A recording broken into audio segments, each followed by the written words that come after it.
je voudrais que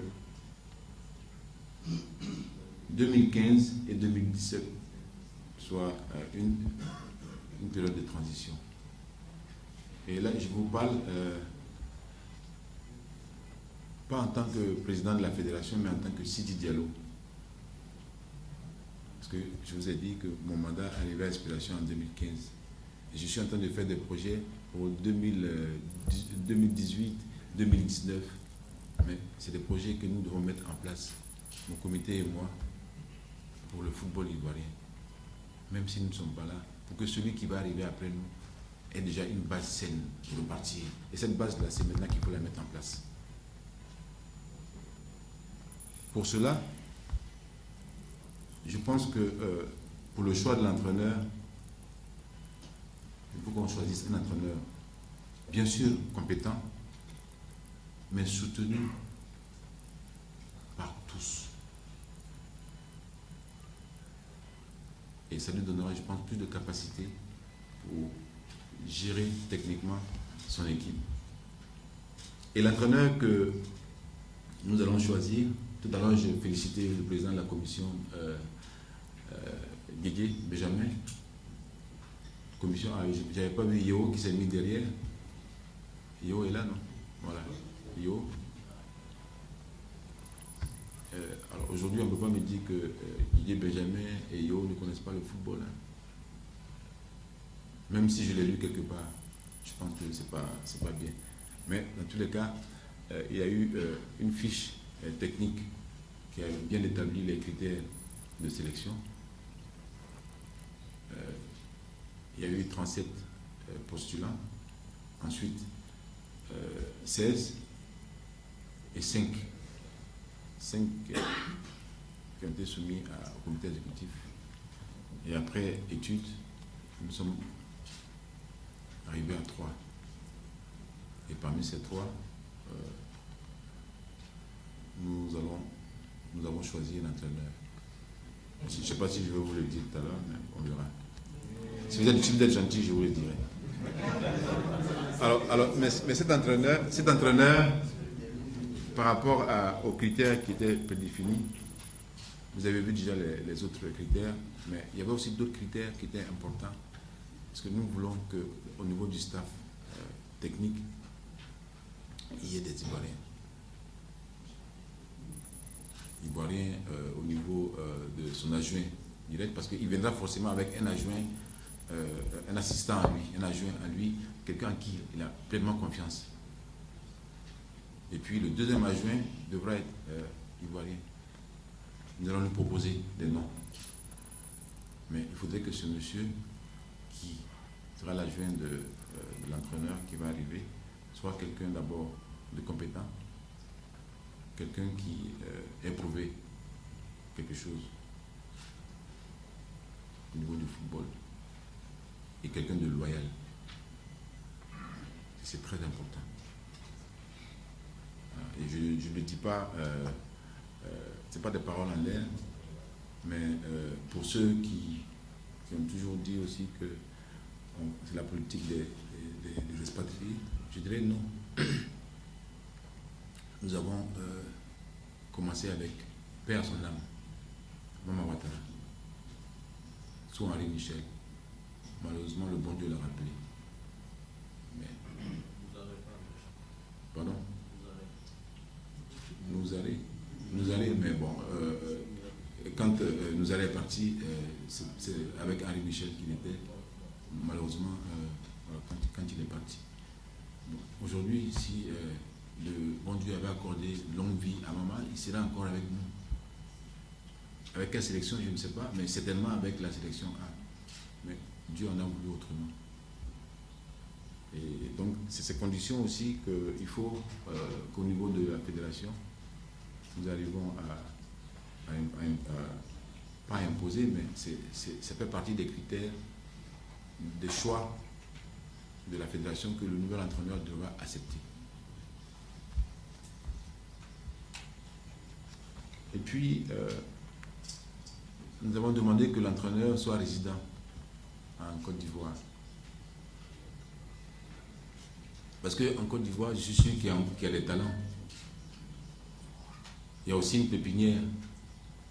Et là, je m'adresse à vous, mes frères journalistes, pour vous dire que j'ai entendu dire aussi à la radio hier, la fédération ne communique pas, Sidi ne communique pas. Moi, peut-être que personnellement, je ne communique pas, mais la fédération communique.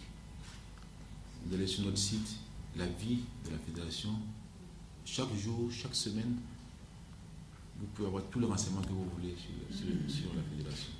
Mais nous travaillons, nous formons des entraîneurs.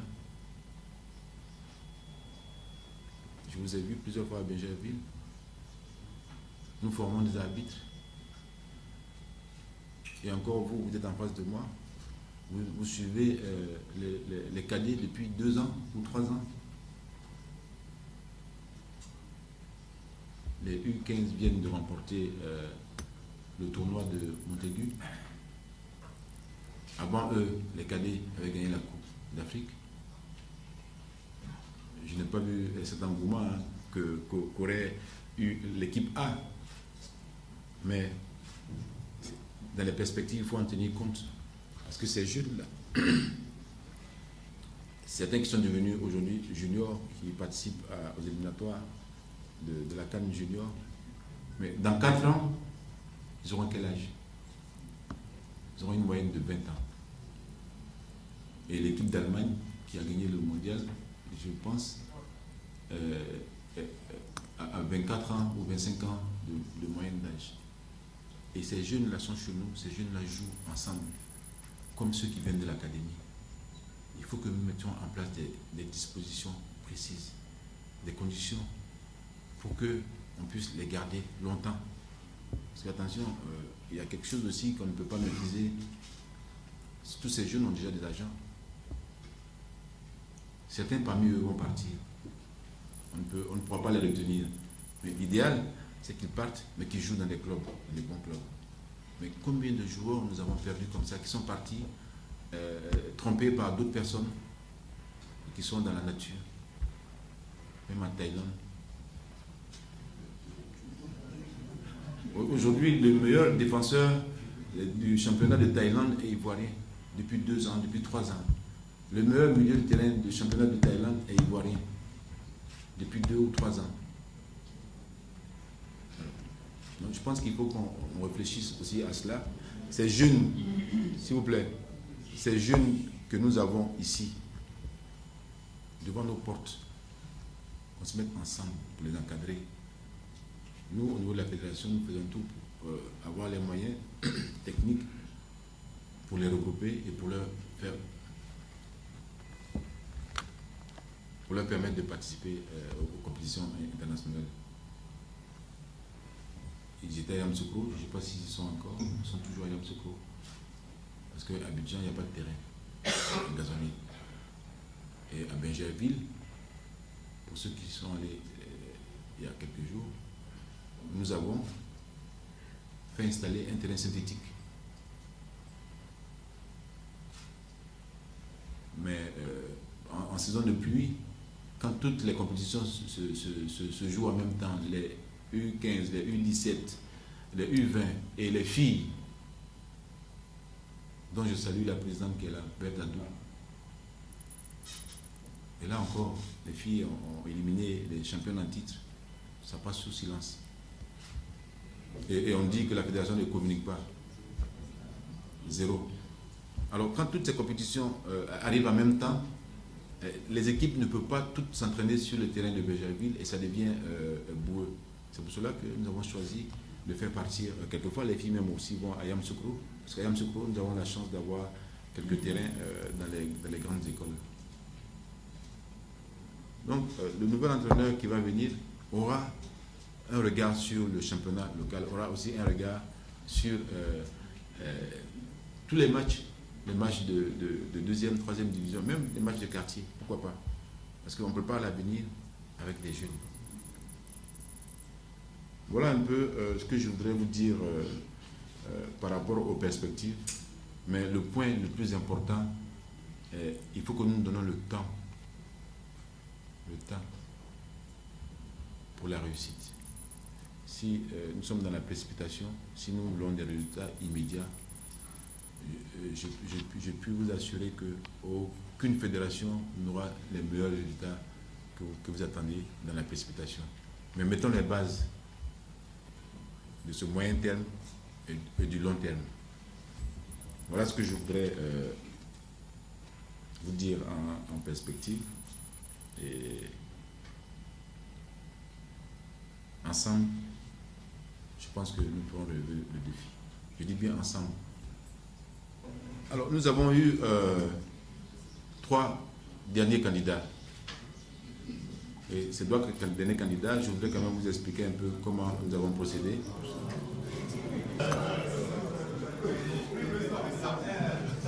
Non, parce que je ne veux pas que demain on vienne me dire pourquoi tu as choisi un tel et pas un tel.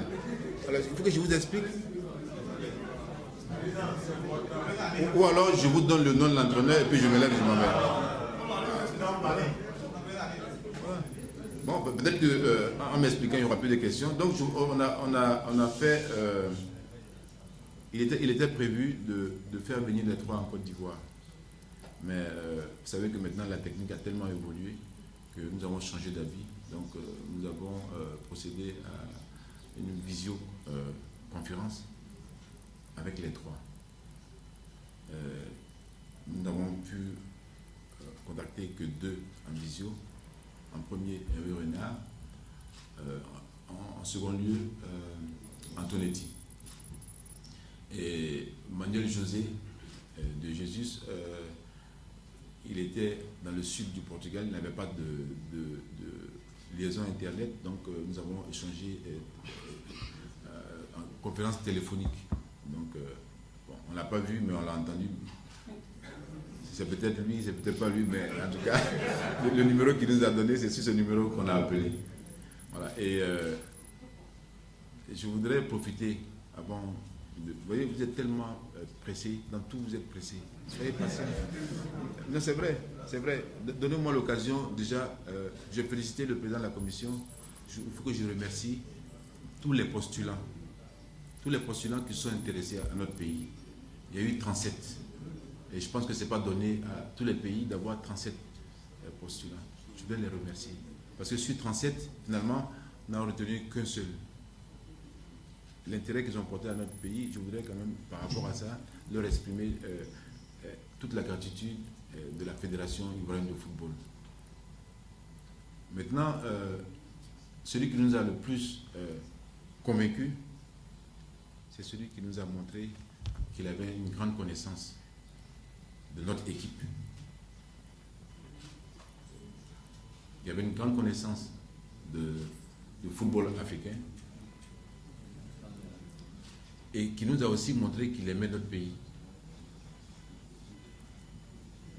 Alors vous voyez déjà que ce n'est pas Renard, parce que si Renard aimait notre pays, il ne nous aurait pas battus en 92. Pardon?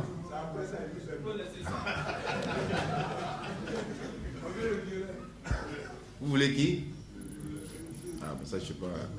Voilà, donc, et le projet que cet entraîneur-là nous a présenté va en droite ligne avec nos objectifs, en droite ligne avec notre vision, et le cap défini est le même que nous avons prévu. Et ça, c'est très important parce que nous avons besoin d'être en phase avec lui. Ensuite, pour la résidence, il n'y a pas eu de problème particulier. C'est celui-là même, peut-être pratiquement le seul qui n'a pas posé de problème pour la venue ici. Mais il faut que je vous parle d'aspect financier aussi. Ça vous intéresse, non? Voilà. Mais je ne vous donnerai pas le salaire. Non, alors, c'est aussi celui qui rentre dans notre budget et qui a fait des efforts pour être dans notre budget.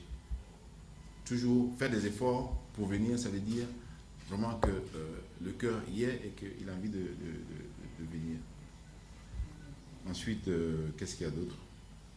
Je ne sais pas. Oh non.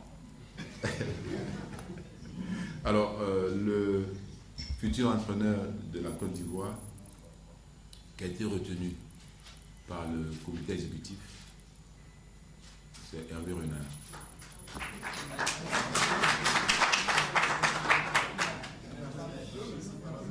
Alors, je dois vous préciser que malheureusement, je voulais donner la primeur au ministre, mais depuis hier, je n'ai pas pu le joindre. Il est en voyage et c'est difficile de l'avoir. Et j'ai tenu à ce que le vice-président Sori lui envoie un message. Je ne sais pas si Sori a pu avoir...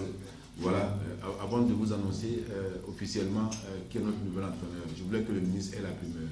Ça, c'était important. Parce que j'attendais aussi qu'on me pose des questions sur mes relations avec le ministre, pour vous montrer que tout se passe très très bien.